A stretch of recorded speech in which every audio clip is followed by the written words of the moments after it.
Bienvenue à ce nouveau numéro de Washington Bureau. Comme chaque semaine, cette semaine, nous allons parler du remaniement en RDC avec les élections qui s'approchent en décembre 2023 avec notre confrère de la VOA, Abdoudia, à qui j'ai dit bonjour.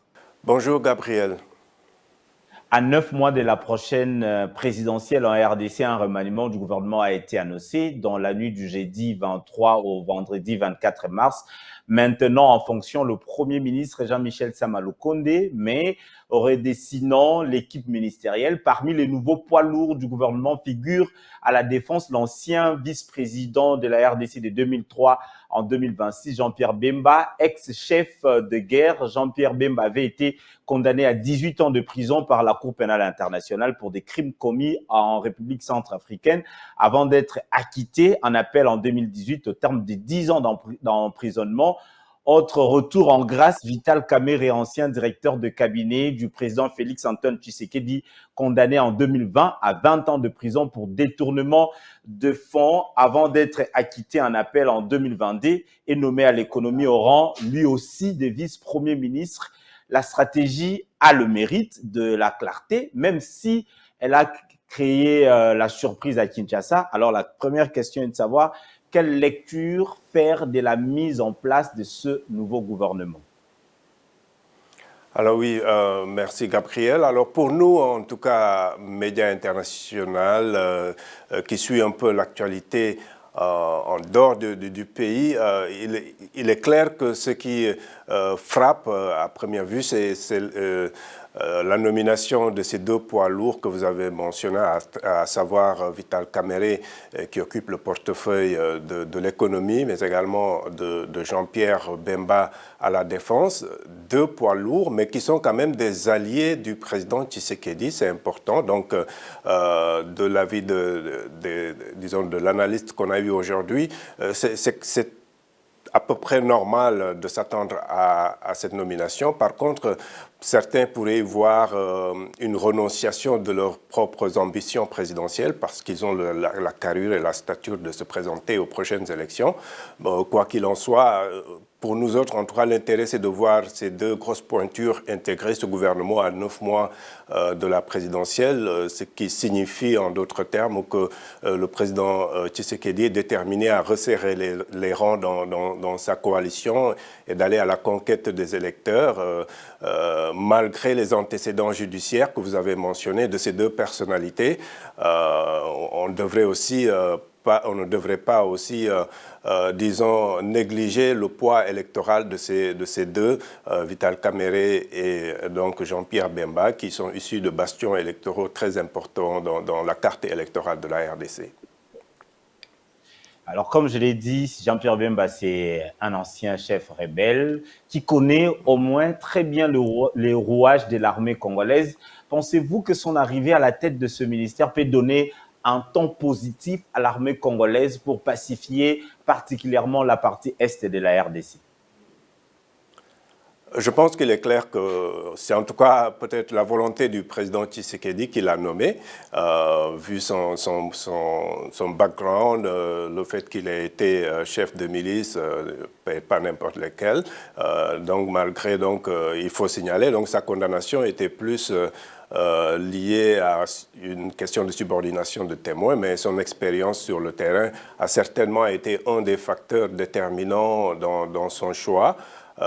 Est-ce que 9 mois suffisent pour, disons, ramener la paix dans la partie est de la RDC? C'est une question très ouverte. Moi, personnellement, je ne pourrais pas y répondre, mais parce qu'au-delà du M23, qui donc n'a pas respecté le retrait qui était prévu pour ce 30 mars. On a aussi d'autres milices, d'autres groupes qui pullulent un peu dans cette région. Et donc, il est clair que c'est un grand défi et on va voir ce qui va se passer d'ici 9 mois. Mais en tout cas, 9 mois, ça me paraît très limite pour en tout cas rétablir la sécurité totale dans cette région.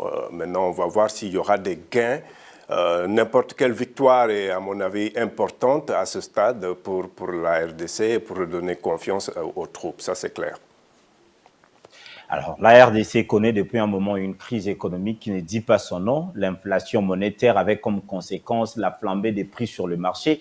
Vital Kamerhe, ancien directeur des cabinets du chef de l'État, un autre poids lourd dans ce nouveau gouvernement nommé par le président Félix Tshisekedi comme vice-premier ministre en charge de l'économie pour relever ces défis. Est-ce que cela est une tâche tout aussi aisée pour le nouveau patron de l'économie congolaise? Pas du tout, hein, pas du tout. Tous les ministres de l'économie dans la plupart des pays aujourd'hui, malheureusement, sont dans un contexte très particulier. On ne cessera de le dire, il y a la crise ukrainienne, il est clair, ce sont des facteurs externes qui contribuent vraiment beaucoup à la montée de l'inflation. Il y a eu la période, disons, Covid, on est aujourd'hui à l'ère post-Covid, mais les séquelles sont encore là. La chaîne d'approvisionnement est toujours bloquée, en tout cas très ralentie par les effets de cette crise. Donc, tous ces effets combinés, qui sont des facteurs exogènes, font que les défis sont énormes pour la plupart des pays africains. La RDC n'échappe pas à ce contexte. Maintenant, on va voir quels sont les arguments qu'il va mettre en place, les stratégies qu'il va mettre en place, parce que nous n'oublions pas, on est à quelques mois des élections et je pense que le gouvernement congolais a besoin de mettre quelque chose sur la table pour convaincre les électeurs. Donc ça peut être un élément pour booster justement Vital Kamerhe et le forcer à avoir quelques résultats d'ici le mois de décembre. En parlant des élections au mois de décembre, est-ce que ce nouveau gouvernement et la responsabilité politique de nouveaux entrants dans ce gouvernement permettra au président Tshisekedi de se renforcer et de conserver le pouvoir à l'issue de ces élections générales attendues au mois de décembre? Oui, je pense que c'est un peu l'objectif. Maintenant, on va voir quelle opposition il aura en face. On a déjà quelques candidats qui se déclarent.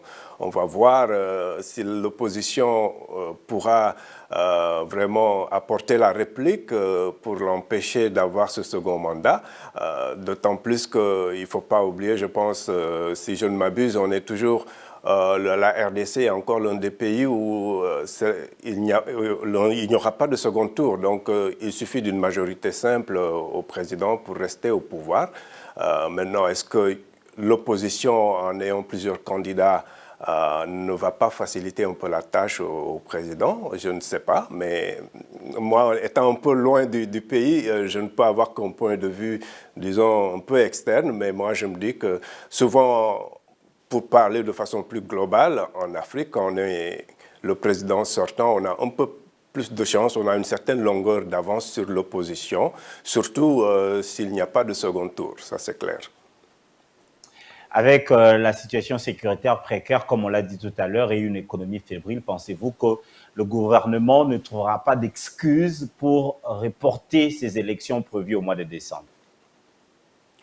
Je ne suis pas dans le secret des dieux, vous êtes peut-être même plus informé que moi sur cette question, mais je dirais simplement que sur les analyses que j'ai eues dans l'émission Washington Forum semblent en tout cas formelles qu'il est beaucoup plus probable qu'on aille aux élections, hein, parce qu'il ne serait dans l'intérêt de personne, y compris du gouvernement, de reporter le scrutin. Maintenant, il peut y avoir d'autres facteurs. Il est vrai que le président Tshisekedi avait dit il y a quelques semaines que la situation sécuritaire dans l'Est pourrait être un facteur, mais en tout cas jusqu'à présent, et avec les gens avec qui j'ai parlé, semblent dire que, bon, quelles que soient les difficultés, on semble s'acheminer vers l'organisation d'élections en décembre. Maintenant, c'est une question ouverte et je ne suis pas certainement le mieux placé pour répondre à cette question. Le 15 mars dernier, le Parlement congolais a ouvert la session ordinaire. Il y a eu un débat sur un projet de loi portant sur la congolité qui, selon plusieurs observateurs, exclut plusieurs Congolais à briguer la magistrature suprême à 9 mois de ces élections. Pensez-vous que c'est opportun que le Parlement congolais aligne cette loi? Ça aussi, ce n'est pas peut-être à moi de le dire. Je dis simplement que un professeur de droit de l'université de Kinshasa que j'ai eu aujourd'hui, en l'occurrence le professeur Christian Kabangé, lui dit qu'en fait, il est tout à fait légitime que les Congolais posent ce débat sur l'éligibilité disons, des candidats, notamment en ce qui concerne la fonction suprême. Et que je pense que c'est un débat normal à avoir et légitime à cause de tous ces problèmes qu'on a évoqués un peu plus tôt, notamment la question sécuritaire. Mais la question peut-être c'est de savoir si en 9 mois on peut y arriver, puisque pour lui, il y a une disposition constitutionnelle qu'il faudra peut-être prendre en compte et que pour changer la Constitution, ça peut demander plus de temps et qu'une loi simple ne pourrait pas remettre en cause un droit constitutionnel. Donc oui, le débat est légitime, mais pour lui, il faut plus de temps parce que cela demanderait en réalité plus qu'une simple loi votée à l'Assemblée nationale. Donc pour moi, je m'en tiens là. C'est un débat que les Congolais ont parfaitement le droit d'avoir et chaque pays établit ses propres critères. Aux États-Unis, il faut être né sur le sol congolais. Sur le sol américain plutôt, et même si on est de parents étrangers, il y a des pays où pour ce qui est de la fonction suprême, il faut peut-être renoncer à ta deuxième nationalité si tu en as.